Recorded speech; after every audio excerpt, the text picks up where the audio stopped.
এটা বললাম যে 6 দিনের জন্য তাদেরকে যে আটক রাখা হয়েছে এটা তো আমাদের মতে এটা আনলফুল। এভাবে আটক রাখার কোনো ক্ষমতা কারণ নেই।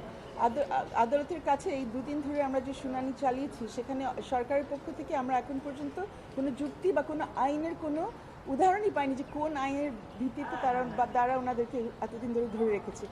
এই প্রশ্নগুলো তো এখন পর্যন্ত পরিষ্কার হতে হবে। ওরা মুক্তি পেয়েছে, এটার জন্য আমরা সবাই ধন্য, আমরা সবাই খুবই খুশি, আনন্দিত। But in the meantime কি হয়েছে এটা আমাদের জানা দরকার। ব্যাপারটা তো এখনো আছে।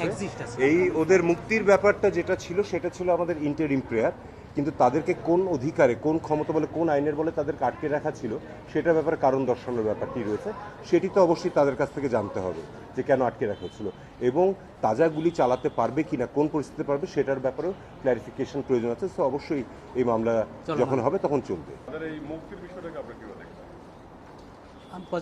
এতদিনে শুভবুদ্ধির উদয় হয়েছে, দেরিতে হলেও সরকারের বা সরকারের রাষ্ট্রের বলা উচিত না, শুভবুদ্ধির উদয় হয়েছে। এর বাইরে আর কি বলবো তাদের ব্যাপারে। আমাদের মুদ্রা কথা, আমরা যারা রিট পিটিশনকারীর সাথে ছিলাম আমাদের কথা হচ্ছে তারা স্বাভাবিকভাবে চলাফেরা করবে। Very simple.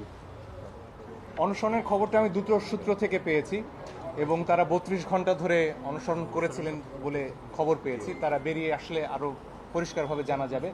এবং আমার আসলে আমাদের জাতীয় কবি কাজী নজরুল ইসলামের কথা মনে পড়েছে।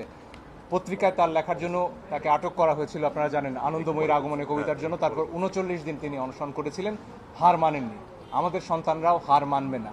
এবং এই 6 জন কিন্তু শেষ নয়, এর বাইরেও আরও অনেককে আটক করা হয়েছে।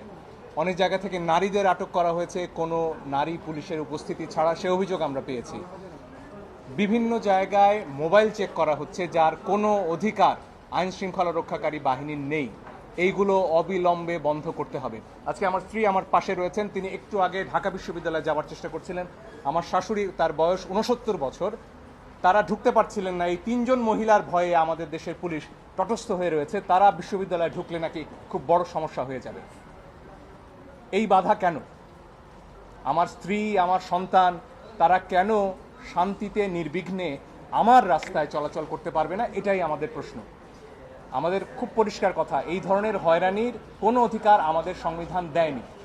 মোবাইল চেক করা যাবে না, বিনা কারণে কাউকে তুলে নেওয়া যাবে না, নারী পুলিশের উপস্থিতি ছাড়া নারীদের ধরে নেওয়া যাবে না। এগুলো অবিলম্বে বন্ধ করতে হবে।